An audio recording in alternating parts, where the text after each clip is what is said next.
우리 같이 축복하면서 인사합니다. 시작.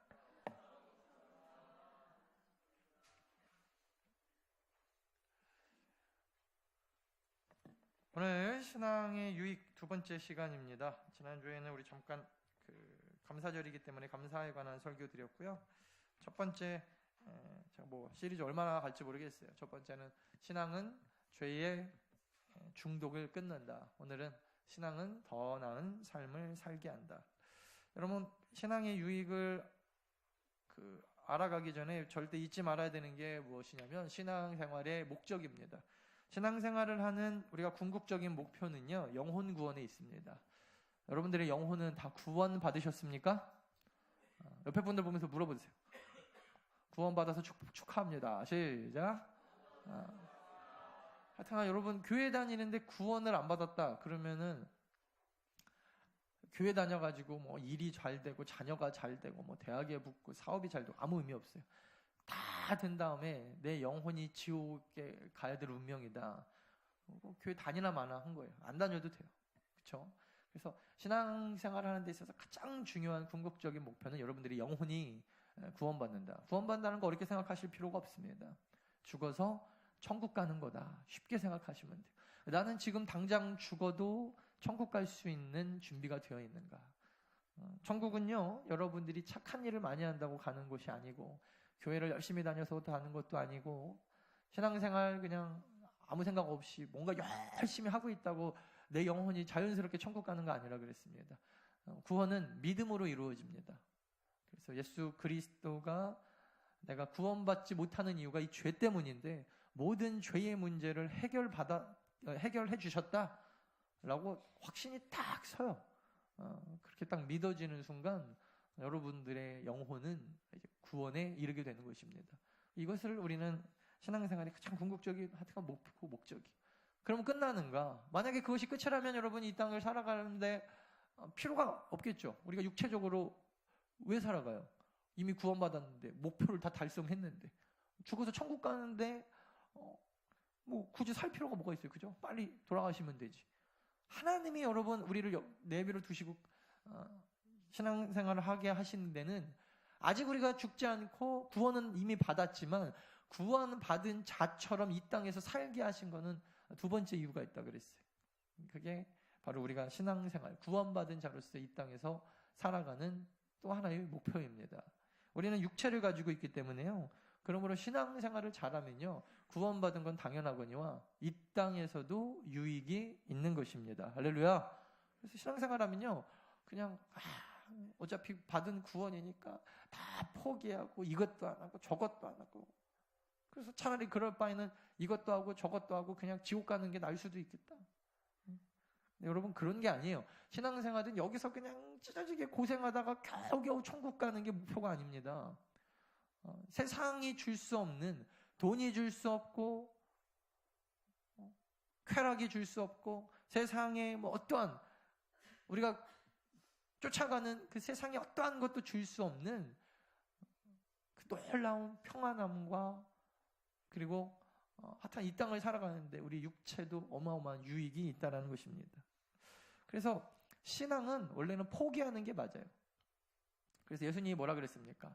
천국은 마치 밭에 숨겨진 보물과 같아서 그 보물을 얻기 위해서는 밭을 사야 된다. 먼저 그 밭을 사기 위해서는 네가 가지고 있는 거 다 팔아서 밭을 사긴 사는데 결국에는 그 밭과 함께 보물도 얻게 될 것이다. 그게 신앙입니다. 맞습니다. 신앙생활은 포기하는 것입니다. 그래서 이거를 또 어떤 사람은 보험에 비유하기도 합니다. 보험이 무엇입니까? 제가 후배 하나가 하도 하나만 들어달라고 와가지고 얘기를 해서 제가 조그마한 거 하나 들어주는데 그 친구가 와서 그런 얘기를 해요. 형님, 이 보험 한 달에 몇만 원, 사실 나가는 거 없어도 삽니다. 없어도. 사실 생각해보면 없어도 사는데, 근데 정말 당장 사고가 닥쳤을 때는 이거 몇만 원 없어도 사는 이 돈 때문에 사람이 죽게 되는 겁니다. 제가 그 말 들으니까 확 현혹이 되더라고요. 그런가? 근데 모르겠어요. 저는 없어도 될 만한 정도의 금액은 아니었거든요. 저한테는 굉장히 이거를 한 달을 살아갈 수 있느냐 없느냐 할 정도의 금액이지만 그래도 우리가 보험에 드는 이유가 뭐예요? 지혜로운 거죠. 그래서 미래를 준비해 놓는 지혜. 옛날에는 하나님만 믿고 보험 믿는다 그래갖고 막 교회에서 못 들게 하기도 하고 그랬는데 이제는 시대가 달라졌어요. 그래서 그런 거 가지고 믿음에 뭐 있냐 없냐 이런 거 따지지 않죠. 그래서 미래를 준비하는 재테크 정도로 생각하시면 될 것 같아요. 믿음을 거기다가 온전히 바치라는 게 아니라 지혜로운 성도는 내가 지금 조금 덜 먹고 그거 안 먹어도 사실 우리가 지금 잘 살고 있잖아요. 하루 세 끼. 그래서 다른 혹시라도 있을 시험에 대비해서 사고에 대비해서 부어두는 것 그 정도로 생각하시면 딱 좋을 것 같은데 근데 여러분 신앙생활은요 보험하고도 다릅니다. 그래서 사고가 안 나도 뭐 보험금 때문에 사람이 죽지 않는 것처럼 죽을 정도 되면은 잘못 든 보험이죠. 여러분 그 정도 보험은 잘못 드신 거고 근데 보험이라고 하는 게 그렇게 조금씩 부어놓고 나중에 진짜로 사고가 났을 때는 우리가 나중에 죽어가지고 정말 천국에 갔을 때는 천국과 지옥 앞에서 이거를 되돌릴 수가 없다라는 거예요. 그때 가서 제가 다시 돌아가서 보험 들고 오겠습니다. 이렇게 할 수가 없다라는 거예요. 근데 사실 신앙생활이라고 하는 것은 그런 것도 아닙니다. 왜냐하면 보험이라고 하는 거는 소위 이제 기회비용이라는 게 발생해요. 기회비용이 뭐죠? 내가 지금 예를 들어서 가방을 하나 사고 싶은데 가방 살 돈으로 가방이 한 10만 원이다. 그러면 가방을 안 사고 먹고 싶은 소고기를 10만 원어치 사 먹는 거예요. 둘 중에 하나는 아무튼 포기해야 돼요. 돈은 10만 원이 있으니까 가방을 10만 원을 살 돈이면 소고기를 10만 원 못 먹는 거고 반대로 나는 그냥 소고기 한 끼 먹는 게 남는 거다. 먹으면요. 또 기회비용이라는 게 발생해요. 내가 이거 10만 원 가지면 가방도 살 수 있고 우리 아들 뭐 어디 학원도 보낼 수 있고 그러니까 사람은요 보험이라는 걸 돈을 이렇게 내놓으면요 반드시 보험금의 만큼의 기회비용이 발생하게 돼 있어요. 하고 싶은 걸 못 한다는 얘기입니다. 신앙생활은요 그러므로 보험도 아닙니다. 왜냐하면 신앙생활을 함으로 인하여 여러분들 삶 가운데서 기회비용이 발생하면 그 잘못하고 계신 거예요. 그래서 뭔가 내가 막 교회 다녀주면서 되게 많은 거 포기하는 것처럼 막 보여지고 내가 여기다가 헌금 내면은 좀 아쉽긴 하지만 그래도 나중에 천국 가려고 무슨 대비한다는 목적으로 이렇게 막 그래서 내가 여기다가 시간 이만큼 투자하면 다른 거 하는 것들이 막 할 것을 못하게 되고 신앙생활은요 여러분 그런 게 아닙니다. 신앙생활은요 가장 좋은 것을 선택하는 것이기 때문에 절대로 여러분 기회비용 같은 것이 발생할 수가 없어요. 왜냐하면 이것을 하지 않으면 다른 거 더 좋은 걸 할 수 있는 게 없기 때문이에요. 이건 감히 비교할 수가 없는 것입니다. 이거는 그냥 목숨하고 상관이 있는 거예요. 그래서 당장 여러분 죽게 생긴 사람이 당신 지금 수술 100만 원 내고 수술하면 살 수 있고 수술 안 하면 죽을 수 있는데 100만 원이 아까우니까 수술 받지 맙시다. 그렇게 생각하는 사람이 어디 있어요? 이걸 여러분 기회비용이라고 생각하는 사람이 세상에 어디 있습니까? 죽고 사는 문제인데 그죠? 당장 여러분 신앙생활이라고 하는 것은요 내가 어딘가에 투자해가지고 뭔가 쌓아놓는다는 개념 없지는 않지만 여러분 그런 것 때문에 사람들이 신앙생활을 하면서 굉장히 혼란스러워합니다. 내가 여기다가 투자를 더 할까? 아니면은 11조 조금 떼다가 다른 데다가 투자를 더 할까? 곧 있으면 이제 연말정산 내가 1년 동안 와 헌금을 이만큼 했네. 이거 안 했으면은 하나님 앞에 축복 조금 덜 받고 차를 하나 바꾸면 차라리 그냥 그게 더 축복일 것 같은. 여러분 신앙생활을요 그렇게 뭔가 내가 여기다가 투자해 놓지 않으면 다른 거를 얻을 수 있는 것처럼 생각하시고 그래서 뭔가 대단한 거 여러분들이 드린다고 생각하시면요 신앙생활 잘못하고 계신 거예요. 이거는요 죽고 사는 문제고요. 여러분들이 구원 받고 안 받는 문제고요. 더 나아가서 그렇게 산다고 해서 우리 가운데 발생되어지는 아쉬움이 남아있으면 안 돼요.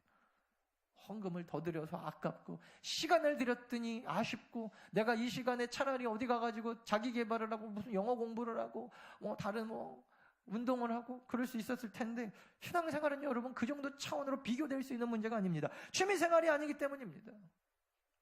그러므로 여러분 신앙생활을 제대로 하면요 아쉬움이 남으면서는 안 돼요. 내가 왜 그렇게 열심히 교회 다니셨나 잘못 가셨던 거예요. 젊었을 때 그렇게 내가 왜 그때 그렇게 거기다가 교회에 그렇게 매여 있었었나? 신앙생활 여러분 지금 잘못 가고 계신 겁니다. 혹시 그런 생각이 드셨다면. 신앙은 포기하는 것처럼 보이지만 사실은 다 나에게 남는 장사고, 오히려 여러분 내 목숨이, 죽은 목숨이 살아나는 것이고, 이거는 어느 것과 다른 것 비교할 수 있는 문제가 아니라는 것입니다. 제대로 된 신앙생활은 그렇습니다. 그러므로 여러분 제대로 된 신앙생활을 하면요, 인생 자체, 죽어서 천국 가는 것 이외에 우리의 육체적인 삶에도요 반드시 모든 순간에 승리가 임합니다. 하나님이 기뻐하시는 더 나은 인생을 살기 위해서는, 승리하는 인생을 살기 위해서는요, 뭐부터 시작돼야 되냐? 삶의 이 습관이 바뀌셔야 돼요. 그런데 습관이 바뀌어야 하는 것만 끝나는 게 아니라 습관이 바뀌기 전에 어떻게 우리의 습관, 삶의 이 육체적인 습관을 바꿔나갈 수가 있는가? 바로 신앙의 훈련이 있어야 됩니다. 자, 여러분 이거 빨리 보시면서 따라오세요. 제가 답을 지금 다 불러드리고 있어요. 하나님이 기뻐하시는 승리한 인생을 살기 위해서는 삶의 습관을 바꿔야 되는데, 이것은 오직 뭐를 통해서 가능하냐면 훈련, 다른 말로 신앙의 훈련을 통해서만 삶의 습관이 바뀌어집니다. 왜냐하면요 여러분, 사람은요 목표하는 수준에 오르기 위해서 반드시 훈련이 필요합니다. 그래서 훈련 없이 그냥 단순하게 내가 달리기 한 10초 정도 뛰는 사람이 훈련 없이 먹고 싶은 거 다 먹고 자고 싶은 거 다 자고, 그리고 올림픽 나가가지고 그 한순간 갑자기 팍 뛰었더니 내 몸이 갑자기 막 근육이 막 늘어나가지고 한 0.5초가 단축이 됐다, 이런 게 없어요.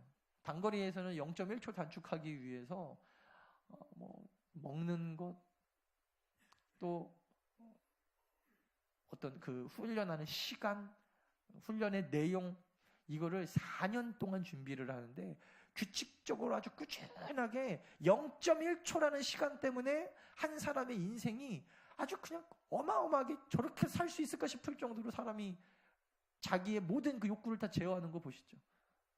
뭐 단거리만 그렇습니까? 레슬링하는, 뭐 유도하는 사람들 보세요. 그렇게 해도 결과적으로 여러분 딱 그 순간에 되면요, 금메달 따기가 얼마나 어렵습니까? 목표한 수준에 오르기 위해서는 훈련은요 반드시 필요합니다. 우리가 여러분 삶의 목표, 내 삶이 더 나은 삶을 살아가야겠다, 하나님 앞에 딱 목표를 정하고 살아가는데 신앙의 훈련이 없고, 신앙의 훈련이 없는데 무슨 습관이 변하고 삶의 내용이 변합니까? 그렇죠? 그러므로 우리가 정말 하나님 앞에 승리하는 인생을 살아야겠다라고 목표를 딱 먼저 정하면요, 여러분들이 마음 딱 먼저 굳게 먹어야 되는 거는 습관을 변화시키고, 이 습관을 변화시키기 위해서 내가 습관을 변화시키기, 경건에 이르는 훈련을 해야겠다. 여러분 딱 그렇게 마음 먹고 시작하셔야 돼요. 이렇게 여러분 신앙의 훈련이 있으면요, 우리의 삶에 이제 변화들이 생깁니다. 첫 번째는요, 2번부터 보시면 돼요. 첫 번째, 신앙 훈련은요, 우리의 삶을 더 나은 삶의 목표를 갖게 해요. 그래서 내 삶의 목표가 더 나은 삶의 목표인지 아닌지 사실은 신앙생활을 통해서 우리가 알 수 있게 되는 것입니다. 인간은 자기 수준 이상의 목표를 갖지 못합니다. 내가 생각하는 수준, 자기가 속한 문화권의 수준 이상을 뛰어넘을 수가 없어요. 그래서 어떤 사람이 어떤 목표를 세우느냐 보면요, 그 사람이 살아온 가정 환경, 내지는 그 사람이 지금 살고 있는 문화. 여러분 북한 사람들이 특별히 뭐 다 그런 건 아니지만 못 먹고 못 입고 이렇게 사는 사람들, 꽃제비라고 하기도 하고, 뭐 러시아어라면서요, 이렇게 돌아다니면서 이렇게 막 얻어먹는 우리 아이들, 그 아이들의 목표가 뭐냐고 이렇게 물어보면 뭐라 그럴 것 같아요? 인류 복지에 막 이바지해갖고 죽어가는 영혼들을 살리고 아프리카 땅에 죽어가는 영혼들을, 이런 얘기 할 것 같아요? 그렇지 않아요. 단지 그냥 오늘 하루 먹고 사는 게 얘들한테는 목표고 목적인 거예요. 그래서 어떤 사람이 어떤 목표를 딱 얘기할 때 보면요, 그 사람의 삶의 수준이 딱 나와요. 아, 얘는 하루 세 끼 밥도 못 먹는 애구나. 이거는 단지 그냥 먹고 사는 목표만 그런 것이 아닙니다. 그 사람이 생각하는 수준, 그 사람이 생각하고 나는 이런 삶을 살고 싶다라는 얘기를 딱 하는 걸 들어보면은 이 사람이 어떻게 살아왔는지 딱 알게 되는 것입니다. 그 사람이 살아가는 삶의 목표, 그리고 가치가 바로 그 사람을 나타내는 것입니다. 그러므로 여러분, 신앙 훈련을 통해서 하나님의 말씀을 듣고 하나님의 뜻을 발견하고 하나님이 생각하시는 삶의 수준에 올라간 사람은요, 이야기하는 삶의 목표도 달라집니다.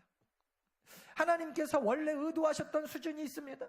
우리 인간들을 만드셨을 때 나는 너가 이렇게 살았으면 좋겠다라고 이야기하셨던 하나님의 우리를 향한 삶의 목표가 있어요. 나는 네가 단순히 그냥 어차피 우리는 죽으면 다 구원받은 사람이니까 그냥 구원받으면 끝, 이게 아닐 거 아니에요. 만약에 그게 끝이라면 구원받은 믿음과 동시에 그냥 천국 가면 되니까. 하나님이 여러분 우리를 육체를 가지고 있는 영적 존재를 만드셨을 때는 이 육체가 그냥 별게 아닌 게 아닙니다, 여러분. 하나님은 우리 육체를요, 썩어지고 죽게 만들지 않으셨어요. 원래부터. 우리가 죄 때문에 이 육체가 썩어지고 죽게 되어진 것이지. 그래서 자꾸 다른 종교에 가면 그런 얘기를 해요. 뭐 육체에 무슨 뭘 끊어야 된다 그러고 무슨 욕구를 막아야 된다 그러고 그러면은 뭔가 되는 것처럼 얘기하는데 그렇습니까? 여러분들이 막 우리 안에 있는 욕구를 막 막으려고 밥을 안 먹고 잠을 앉아서 자고 산속으로 깊이 들어가서 살아봅니까? 우리 안에 있는 모든 막 이런 게 다 없어집니까? 그렇게 느껴지는 것뿐이죠. 그렇게 느껴져서 세상 속으로 또 들어오면 또 똑같잖아요. 하나님이 그러면은 우리를 산속에 들어가서 혼자 살라고 만드셨습니까? 그것도 아니잖아요. 그럼 뭐예요? 뭐예요, 그러면? 원래부터 여러분 우리의 육체는요, 원래부터 그렇게 죄악된 존재로 창조되어지지 않았어요. 하나님이 여러분 우리에게 육체를 주셨을 때는 육체를 가지고 하나님이 원하시는 이걸 이제 소위 영화라고 하는데 영화롭게 되어지는 단계, 그 수준까지 다 올라가기를 원하시는 거예요. 물론 우리가 이 땅에 살면서 완벽한 영화의 단계까지는 못 올라갑니다. 그래서 우리가 이 땅에서 누릴 수 있는 가장 궁극적인 목표가 뭐예요? 예수 그리스도를 닮아가는 거예요. 따라합시다. 예수 그리스도를 닮아가는 게 인생의 목표다. 우리 신앙생활의 목표가 그겁니다. 하나님께서 원래 의도하셨던 수준, 그래서 우리는 이거를 다 알지 못하기 때문에요, 예수 그리스도가 이 땅에 오셔서 이걸 보여주신 겁니다. 이렇게 살아라. 예수 그리스도 우리 가운데 보여주신 게 뭐예요?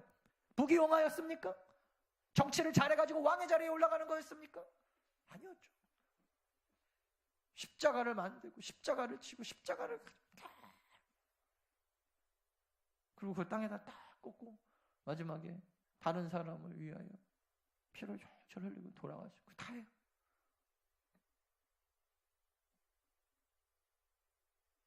처음 인간을 여러분들을 지으셨을 때 영화로운 단계의 하나님의 형상의 수준을 회복하기를 원하시는 하나님의 마음이 우리 가운데 있는 거예요. 구약에 보면 여호수아와 갈렙이라는 사람이 나오는데 똑같이 여러분 12명이 가서 가나안 땅을 정탐을 하는데 다 안 된다는 겁니다. 다 세상의 기준으로 이래서 안 되고 저래서 안 되고 전쟁하면 질 거고. 근데 여러분 여호수아와 갈렙만 딴소리를 해요. 그러면서 하나님의 마음으로 하나님이 하라고 하고 하나님이 주신다고 했으니까 이건 우리가 받은 거나 다름없다. 그 사람이 말하고 그 사람이 세운 목표를 보면요, 그 사람의 수준이 딱 나오는 거예요. 특별히 여러분 이것은 기도해야 가능합니다. 신앙훈련이 없는 사람에게 높은 삶의 수준을 기대하기 어려워요. 심지어 그 사람이 대통령이 되고 한 나라의 지도자가 된다고 할지라도요, 신앙 없는 사람 보십시오 여러분. 김정은 그거 말하는 목표 보세요. 핵무기 막 만들어갖고 다 쏴 죽여버리겠다는 거. 그 사람의 삶의 내용이 딱 나오잖아요, 그죠? 그러니까 여러분 우리 자녀들 너무 그냥 무슨 뭐 대단한 뭐 대통령 시켜야겠다 뭐 그럴 필요도 없어요. 먼저 여러분 그냥 우리 아이들 보면서 인간이 되라 이렇게 좀 얘기해 주셨으면 좋겠어요. 인간도 안 된 놈이 왕의 자리에 딱 앉고 그러니까 평생 삶의 목표가 건드리지 마, 미국이고 어디고 건드리면 같이 죽는 거야. 같이 죽고 핵폭탄 만들어서 모든 사람 같이 다 같이 죽자는 거야. 기도하지 않고 신앙의 훈련이 없고, 그러니까 기껏 세운 목표가 핵무기 만드는 겁니다. 기도하는 사람은 다릅니다. 하나님의 뜻을 알기 때문에 하나님 수준으로 생각합니다. 이거 한번 찾아볼까요? 잠언 13장 12절 다 같이 한번 찾아서 읽어볼게요. 잠언, 구약성경 잠언. 뒤에 온풍기 아예 좀 꺼주세요. 너무 좀 시원하게 좀 예배 드릴게요. 아예 꺼져버리세요, 온풍기를. 이따가 예배 끝나고 틀게. 13장 12절 같이 한번 읽겠습니다. 시작. 그것이 마음을 상하게 하거니와 소원이 이루어지는 것은. 여러분, 성경에서 분명하게 이야기하고 있는 게 뭐예요? 소망이 더디 이루어지면, 그러니까 이루어지는 건 이루어지는 건데 더디 이루어지면 오히려 더디 이루어져서 마음이 상한다는 것입니다. 왜냐하면 소원이 이루어져야 사람이 살맛이 난다. 이걸 뭐라 그랬어요? 생명나무. 소망이 이루어지지 않으면 마음 가운데 상처가 있습니다. 옆에 분들 보면서 당신의 소망은 무엇입니까? 물어봐 보세요. 시작. 인사만 하지 말고 물어보라요. 뭡니까? 여러분들의 소망은? 있겠죠. 아무도 여러분 소망 없는 사람은 없어요. 소망이 근데 여러분 이루어지지 않으면요, 사람이 뼈가 마릅니다. 기도를 해도 기도하기가 할 맛이 안 나는 거예요. 뭐 무슨 하나님이 이루어 주실 때까지 뭐 기도하십시오. 뭐 멋있는 소리는 다 하고 있지만 정작 여러분 그렇게 얘기하면서 여러분들이 기도하는 대로 소원이 이루어지지 않아 보십시오. 진짜로 이 중에 한 절반은 교회 나오기 싫어질걸요. 신앙생활의 기쁨은요, 매 순간까지는 아니어도 적어도 그래도 우리가 기도하는 것에 대하여 어느 정도는 기도의 응답을 맛보고, 그리고 순간순간들의 작은 승리를 통하여 우리가 더 큰 승리로 나아갈 수 있다는 막 소망을 갖고, 그래서 우리의 목표가 더 나은 모습으로 나아져야 돼요. 근데 여러분, 우리가 예수 그리스도를 닮아가는 게 궁극적인 삶의 목표라면요, 그 전에 날마다 하나님 앞에 기도하는 것에 대한, 그리고 응답을 받으셔야 돼요. 이것은 단지 그냥 내가 기도한 대로 다 이루어진다는 게 아닙니다. 때로는 어떤 기도를 했는데 하나님의 응답이 없으면 깨달으셔야 돼요. 아, 내 기도가 잘못됐구나. 이것도 응답일 수 있어요. 근데 여러분, 기도 응답 없는 사람들이 대부분의 특징을 보면 기도하고 그럼 맨날 불만, 뭐 안 들어줬다 그러고, 왜 안 들어주냐고, 나만 안 들어줬다 그러고, 안 된다 그러고. 그러면 여러분, 기도의 응답은 단지 그냥 내가 기도하는 대로 다 이루어지는 것만이 아니라 내가 이 기도를 계속 해야 되는지 말아야 되는지에 대한 응답까지도. 기도하는 성도들은요, 기도 응답을 통해서 계속해서 더 높은 수준으로 간구할 수 있게 되어지고, 그리고 그런 하나님의 백성으로 거듭나지고, 나중에는요, 기도 응답 웬만한 걸 이렇게 딱 했는데 없어도요, 그것 때문에 막 큰 상처가 막 있거나 그렇지 않아요. 왜냐하면 그 기도 응답의 수많은 작은 사건의 그 승리를 통하여서 여러분들의 신앙이 어느 정도인지 딱 성숙해 계시기 때문이에요. 대부분 보면 여러분, 신앙 성장 안 하는 사람들의 특징이 이거예요. 기도를 일단 안 해요. 하더라도 하다 말아요. 그러니까 기도 응답인지 아닌지도 잘 몰라요, 사실. 이게 기도 응답인가 아닌가? 그리고 설사 하나님이 기도에 응답해줘도요, 내가 열심히 해서 된 줄 알고 기도에 응답이 없으면 하나님이 안 들어줬다 그러고, 잘 되면 내가 뭔가 열심히 해서 된 거고, 안 되면 하나님이 안 들어준 거고, 계속 이런 게 반복됩니다. 근데 무슨 예수 그리스도 형상까지 올라갑니까? 조지 밀러라고 하는 사람은 5만 번 기도 응답을 받았다. 뭐 쉬어봤는지는 모르겠는데, 여러분, 기도하셔야 돼요. 기도하셔서 순간순간에 여러분들의 기도의 응답을 계속해서 하나님 앞에 맛보고, 그리고 여러분들이 세우는 기도의 제목이 뭡니까? 그게 바로 여러분들의 삶의 목표가 되는 거예요. 두 번째는요, 3번입니다. 두 번째. 신앙훈련은 진짜로 우리의 삶 가운데 중요한 가치가 뭔지 깨달을 수 있는 지혜를 갖게 합니다. 진짜 중요한 가치가 뭔지, 삶의 정말 중요한 가치를 깨닫게 한다는 거예요. 남자 여자가 만나다가 헤어집니다. 제가 이 묘한 걸 발견했는데, 우리 아이들이 신앙생활을 하다가 청년들 헤어질 때가 있을 거 아니에요, 그죠? 때로. 근데 이게 헤어지고 나서 그 사람이 행동하는 그 행동의 수준이 신앙의 수준과 거의 비례해요. 제가 대학 다니면서도 그 공동체 안에 공동체 생활하는 것 때문에 헤어진 남자 여자들도 꽤 많이 봤을 거 아니에요. 저는 상담도 그래도 적지 않게 한 편이었는데 리더하면서 우리 아이들 막 대학교 이제 1학년 올라온 아이들, 2학년 군대 전역한 아이들 와가지고 제일 많이 이 공동체 안에서 나중에 힘들어하는 게 같이 일하다가 정이 들었는데 삼각관계, 사각관계 얽힘 이게 제일 어려워하더라고요.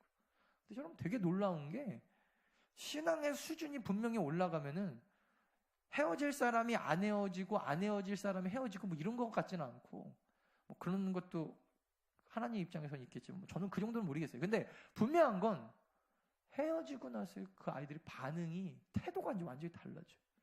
아, 하나님이 더 좋은 길로 인도하시겠지. 그 확신이 딱 있더라고요.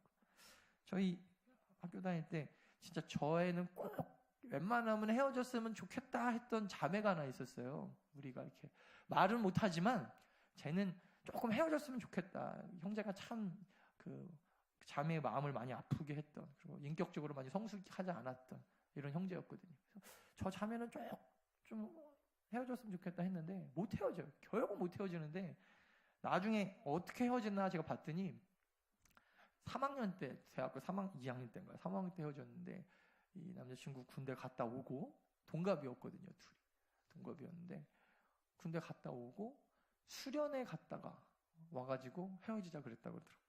근데 그렇게 주변에서 헤어져야 될 것 같다 이야기를 해도 못 헤어지는데 수련회 가서 리더 훈련, 이 친구 IVF 리더 훈련 갔다 와가지고 딱 결단하고 헤어지는 거 제가 봤어요.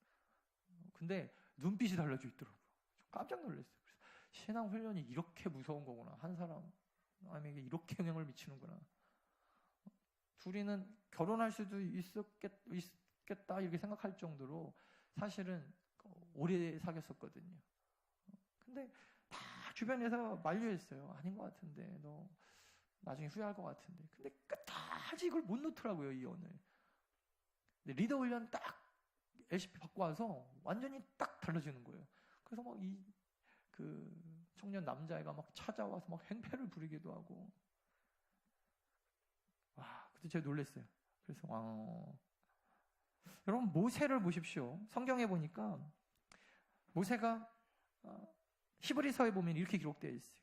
믿음으로 모세는 장성하여 바로의 공주의 아들이라. 다른 말로 하면요, 왕자란 얘기입니다. 왕자. 이 당시에는 왕의 아들만 왕자가 아니라 공주의 아들도 왕이 될 수 있는 그 수준이 있었거든요. 공주의 아들이다. 왕자 칭함을 받기를 거절하고 도리어 하나님의 백성과 함께 왕의 자리가 아니라 고난받기를 잠시 죄악의 낙. 이게 뭐예요? 왕의 자리죠. 왕의 자리에서 잠시 죄악의 낙을 누리는 것보다 좋아하고 그리스도를 위하여 받는 수모를 애굽의 모든 보화보다 더 큰 재물로 여겼으니 이는 상 주심을 바라봄이라. 뭐가 진짜 중요한지 신앙 훈련을 받아야 알게 되더라는 거예요. 훈련받은 사람은요, 그러므로 버릴 만한 것을 버릴 줄 알고 정말 중요한 것에 투자할 줄 압니다. 내 개인의 시간과 내가 가지고 있는 물질과 내가 지금 내가 뭔가 지금 투자하는 이 모든 것들을 하나님을 위하여, 교회를 위하여, 성도를 위하여, 이웃들을 위하여, 다른 성도들을 섬기기 위하여 섬기면서 버릴 줄 아는, 진짜 중요한 가치가 뭔지 알게 되더라는 거예요. 살면서 잘 투자할 줄 아는 게 진짜 지혜입니다. 신앙생활은요, 여러분, 그러므로 버리는 게 아니에요. 뭐 보험료 들이듯이 내 가지고 나중에 뭔가 사고 나면 받아야 되지 않은 그 정도 문제가 아니라는 것입니다. 미련을 버리지 못하는 게 진짜 미련한 거예요. 나중에 여러분 이 미련을 버리지 못해서 진짜 미련한 짓 했던 사람이, 성경이 대표적인 사람이 롯의 아내입니다. 롯의 아내. 뒤돌아보지 마. 소돔과 고모라가 멸망할 때, 하늘에서 유황불이 내려올 때 세상 것들, 그것 가지고 막 연연하지 말라는 것입니다. 세상에서 하나님께 나아가야 될 때는 버릴 것 내가 버리고 세상 것들 같이 두지 말고 나아가라는 거예요. 진짜 중요한 거 그거 아니라고 그렇게 얘기했는데도 결국에는 자기의 생명과 맞바꿔 버렸어요. 돌아보지 말라는데 돌아봐가지고 소금 기둥이 됐다 그랬습니다. 그러므로 여러분, 진정한 신앙의 승리, 진짜 여러분 신앙생활을 잘하는 사람은요, 잘 투자하는 거예요. 잘 투자. 여러분들이 들이시는 이 시간, 이거는 사라지는 것이 아닙니다. 여러분들이 하나님 앞에 드렸던 물질과 재물은요, 사라지는 게 아니에요. 얼마 전에 우리 목사님들하고 천국에 관한 토론이 있었어요. 우리끼리 토론한다고 천국이 바뀔 건 아니지만, 한 목사님이 천국이 있다면 왜 우리가 물질을 하늘에 쌓아놔야 된다고 하냐, 거기도 빈부격차가 있다는 얘기냐. 한 목사님이 굉장히 도발적인 그 얘기를 하시더라고요. 나는 천국이라고 하면 물론 우리가 죽고 가서 생활도 있겠지만, 예수 그리스도가 다시 이 땅에 오시고 나서 새하늘과 새 땅에서 우리가 살 거 아니에요, 그죠? 분명히 예수님이 약속하신 게 이 땅에서 하나님 앞에 드린 대로 다음 세상에서 받을 거다. 우리는 무슨 윤회설을 믿는 사람들 아닙니다. 거기서 말하는 다음 세상은 예수님이 이 땅을 회복하시는 요한계시록에 나오는 새하늘과 새 땅, 그 땅에서 분명히 빈부격차까지는 모르겠지만 차이나는 신앙생활을, 그러니까 삶을 살 거라고 나는 확신한다. 근데 맞는 얘기인 것 같아요. 우리는 부자가 있고 가난한 사람이 있으면 가난한 사람과 부자 사이에 질투가 있고 또 그것 때문에 스트레스가 있고 그렇잖아요. 근데 생각해보면 여러분, 그건 가난한 사람만 받는 스트레스는 아니더라고요. 그렇죠? 부자들도 스트레스 받아요. 그게 단지 돈이 많기 때문에 돈에 대한 스트레스는 없을지 몰라도 또 다른 것에 대해서. 그래서 천국에서 우리가 살면서 분명히 성경에서 약속된 거잖아요. 내가 하나님을 위하여 너희들이 다 포기하면 100배 받을 것이다. 내가 성경을 이야기하면서도 성경을 믿지 않고 있었구나. 분명한 건 여러분, 우리가 하나님 앞에 드린 대로 받게 될 거라는 것입니다. 그리고 그것은 약속되어진 말씀입니다. 그래서 우리가 신앙생활은 사실은 이거 비즈니스도 아니고 투자도 아니지만, 분명한 건 신앙은 이 땅에서뿐만 아니라 예수님의 약속처럼, 예수님이 약속하신 거거든요. 내 새에도 축복이 있을 거다. 그래서 오늘 신앙생활 하는데 자꾸 위축되지 마십시오. 뭔가 막 내가 다른 사람들보다 뒤떨어지는 것 같고, 뭔가 다른 사람은 다 잘난 거 하고 있는데 나는 뭔가 지금 못난 거 하고 있는 것 같은. 그래서 요즘에 젊은 사람들이 왜 교회를 많이 떠나나, 그 이유 중에 하나가 신앙이라고 하는 것에 대한 매력을 많이 잊어버렸다는 거예요. 여기서 말하는 매력이 세상에 물론 물질이나 이런 건 아니겠지만, 신앙생활은 진짜 매력적인 거고, 사실은 세상 사람들은 절대 경험할 수 없는, 여기 한번 제대로 여러분 맛들이면요, 이게 무슨 우리가 세뇌가 아니잖아요, 그죠? 그리고 우리는 좀 이렇게 얘기하면 여러분 오해하실지 모르겠는데, 종교도 아니고 이건 그냥 진리인데, 하여튼 여기 빠지면 절대 못 나가는 거예요. 세상에 절대 줄 수 없는, 하나님만이 우리 가운데 허락하실 수 있는 굉장히 매력적인 건데, 진짜 가치를 사람들이 모르더라는 거예요. 그래서 뭔가 되게 막 손해보고 못하는 거, 자기가 하고 싶은 거 못하는 것 같은, 그렇지 않아요, 여러분? 마지막 세 번째로 신앙 훈련을 통하여 우리가 얻게 되는 삶의 유익은요, 결단력 있는 삶을 살아가게 합니다. 성공하는 사람들이 특징을 보니까 이 결단력이 남다르더라는 거예요. 그래서 그 사람이 어떤 결정과 결단을 내리고, 다른 말로 하면 이것도 목표인데, 살아가느냐 이렇게 보면 그 사람의 앞으로의 승리의 수준, 그 사람이 앞으로 어느 정도 될 건지가 딱 보인다는 거예요. 결단하는 것만큼. 그래서 우리도 예배 끝나고 나면요, 한 주간 동안 내가 어떻게 살지 여러분 결단하는 찬양을 합니다.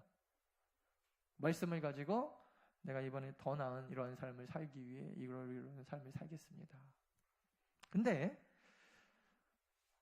어떻게 결단하는 삶이 잘 결단하는 것인가?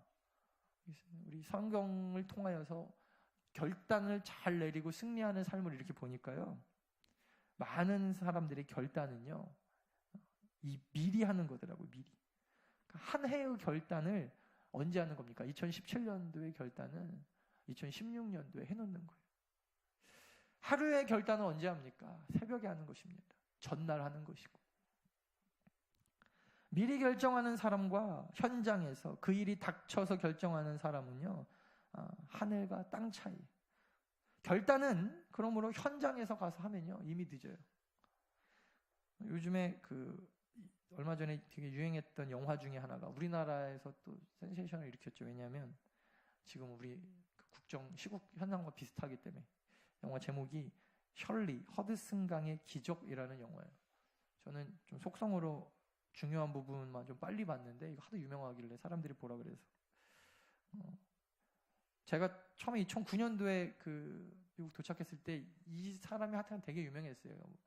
누구냐면 비행기 운전사인데 셜리라고 하는 사람이 파일럿인데, 비행기가 이륙하자마자 새떼를 만나죠. 그래서 새가 비행기 날개 그 밑에 붙어있는 엔진 추진기 있잖아요. 추진 장치. 거기 안으로 들어가 버린 거예요. 그게 바람을 이렇게 빨아들여갖고 뒤로 밀어내야 추진력을 얻고 비행기가 앞으로 나가는데, 엔진이 두 개 다 상해버리니까 추락할 위기에 처한 겁니다. 그래서 남아있는 그 동력 장치로 겨우겨우 주변에 있는 공항을 보니까 한 11km 정도 돼 있는데, 공항이 하나 있는데 거기까지 갈 힘이 없는 거예요. 비행기가. 사실 하늘에 떠서 10km 정도면 금방이잖아요. 그죠? 자동차가 아니니까.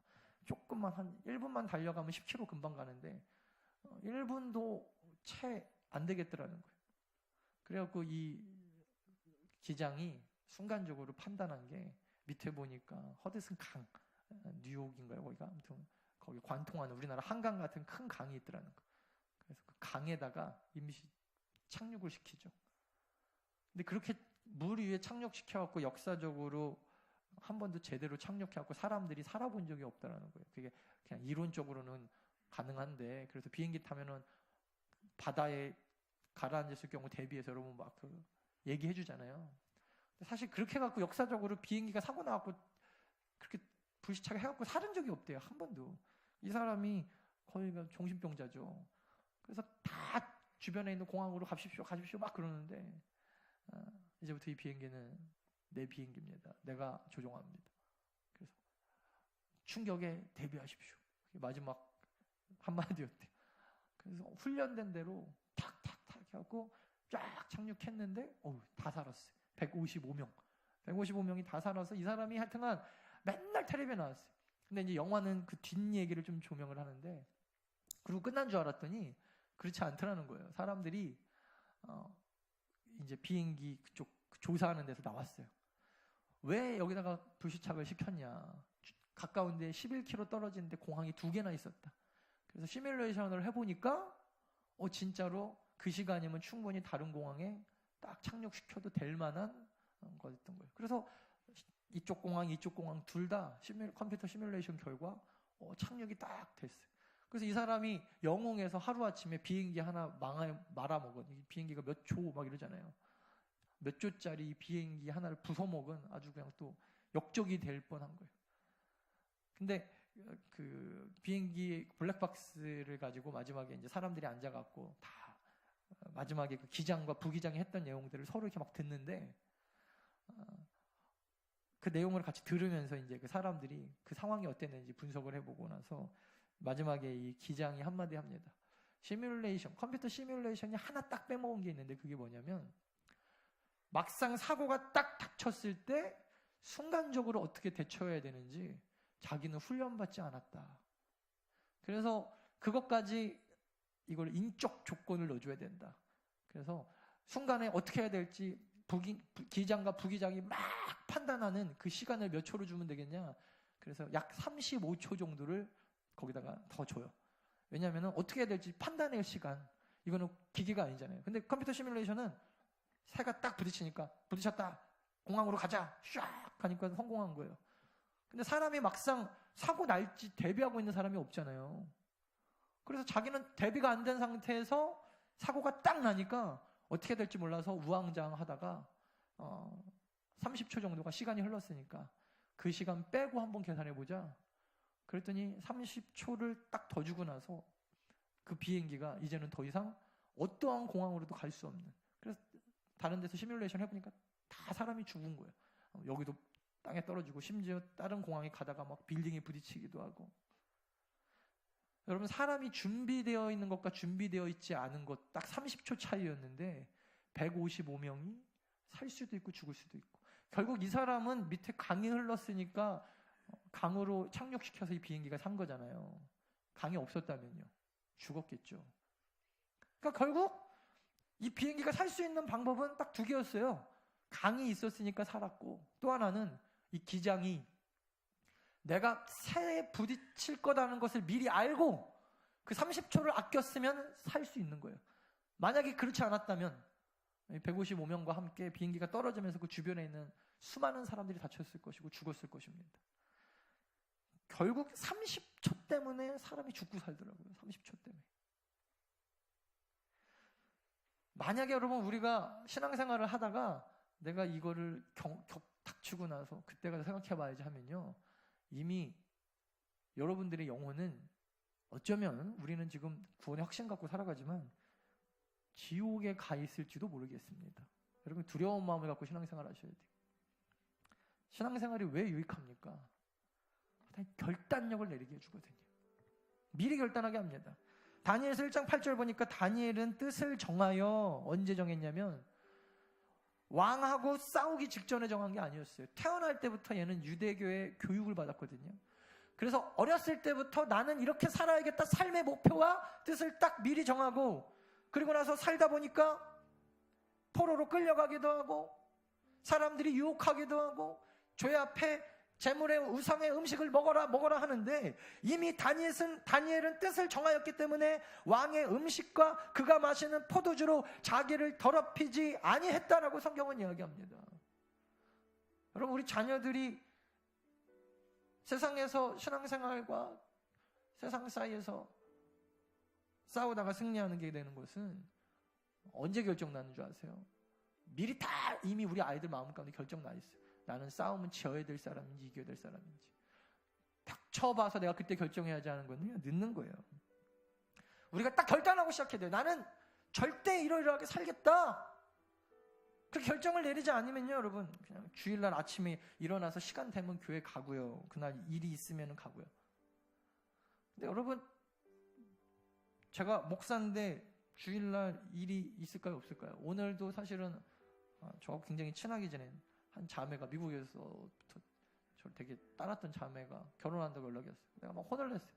어떻게 주일날 그럴 수가 있냐. 그러니까 막 울면서 뭐 자기도 속았대요. 뭐 시어머니 될 사람한테 속아가지고 뭐 날짜를 잡고. 그래서 목사님 당연히 못 오시겠죠? 당연히 못 가지. 2시가 되고 3시가 되고 저녁 7시에 가도 나는 주일날은 안 간다. 왜 그럴까요, 여러분? 뜻을 정하여. 오늘도 뭐 어떤 분은 생신이라고 또 연락이 왔어요. 친척분 중. 환갑이라고. 제가 갈까요, 안 갈까요? 안 가죠. 그게 여러분 잘하고 잘못하고를 떠나서 저는 뜻을 정했거든요. 11조 여러분, 내가 일단 월급 받아보고 금액 보고 결정하겠습니다. 평생 못하는 게 11조예요. 평생. 저는 하나님 앞에 제가 목사를 하든 안 하든 상관없이 대학 다닐 때 결정했던 게 있어요. 저는 회사 혹시 내가 옮기게 되면 취직해서 옮길 때마다 첫 열매는 하나님 앞에 다 드립니다. 그래서 저는 사역지, 제가 이제 전도사 때부터 사역을 했는데 사역지 옮길 때마다 모든 첫 열매는 항상 하나님 앞에 다 드렸어요. 좀 뭐 그거 자랑하고 싶지도 않고 뜻을 정하였기 때문에 어렵지도 않았어요. 11조, 저는 초등학교 때부터 11조 했기 때문에 그런 거 10분의 1 계산해서 드리는 게 하나도 안 힘들어요. 왜 가능할까요? 결정했기 때문입니다. 결정한 사람은요, 절대 그런 것이 막 뭔가 하는 거에 대해서 막 어렵거나. 신앙생활을 왜 못하느냐? 사람들이 신앙생활 잘하고 싶은데 못하는 이유는 여러분 결단력이 없기 때문입니다. 미리 정해놓지 않으니까 막상 닥치면 다 나가 떨어지는 거예요. 어떤 사람이 묘비에 이런 글이 써있다 그러더라고요. 우물쭈물하다가 내 이럴 줄 알았다. 이게 묘비에 써있대. 이거 할까 저거 할까 어떻게 할지 모르고 결단하지 못하고 살다가 결국엔 죽게 되는 게 인생이라는 거예요. 신앙생활하면서 그러므로 우유부단은요 별로 좋은 게 아닙니다. 우리 언제 죽을지 모르는 인생들입니다. 신앙의 수준은요 결단력의 수준이에요. 좋은 것, 하나님이 기뻐하시는 것이 이것이다라는 것을 딱 미리 선택해놓고 그렇게 살아갈 수 있는 결단력이 딱 내려진 사람은요 인생도 승리하고 신앙생활도 승리하고 그렇게 사는 사람은 밖에 나가서도 승리하는 거예요. 아무리 세상에 뭐 손가락질하고 무슨 교회가 그럴 수 있냐 그러고 최태민이가 목사라 그래도요 여러분 그런 거 갖고 흔들리는 게 이상하죠. 세월호에서 물론 너무나 안타까운 인생들이지만 300여 명의 학생들이 돌아가셔서 저는 하나님이 안 계신 것 같습니다라는 말이 왜 나옵니까? 결단한 인생은요 그런 거를 별로 흔들리지 않아요. 최순실이도 기독교인이던데요 크게 못 줬다는 거예요. 차은택이도 그렇게 교회에서 열심히 신앙생활 했다는데요 그것과 여러분 신앙이 흔들립니까? 왜 안 흔들리죠? 아니 결단하고 나는 그런 거랑 상관없이 하늘나라만 바라보고 하나님만 바라보고 나는 내가 있는 곳에서 열심히 최선을 다하여 내가 있는 위치에서 하나님 섬겨드리겠다고 이미 결단했는데 뭐 그런 게 뭐가 중요해요. 정말 말 그대로 개야 지서라 기차는 간다 계속 가는 것이죠. 근데 여러분 신앙의 훈련은요 결단력을 키워줘요. 결단력. 단지 신앙뿐만이 아니라 여러분 좋은 곳에 있어서 미리 결정하십시오. 하나님 앞에 기도하는 인생은 가능합니다. 기도로 미리 뜻을 딱 정하면요 하나님의 뜻을 알게 됩니다. 내 인생 가운데서 뭐가 소중하고 어떤 것이 가치 있고 어떤 목표를 세워야 되는지 딱 결단하고 살아가면요 2017년도가 달라집니다. 그리고 결과 하나님 앞에 맡겨드리는 거죠. 나는 하나님 앞에 결단하고 할 일을 했습니다. 하나님께서 앞으로 남은 것 이끌어 가십시오. 결단하는 인생은 다릅니다. 기도합시다. 이 시간 우리 두 눈 감고 여러분 다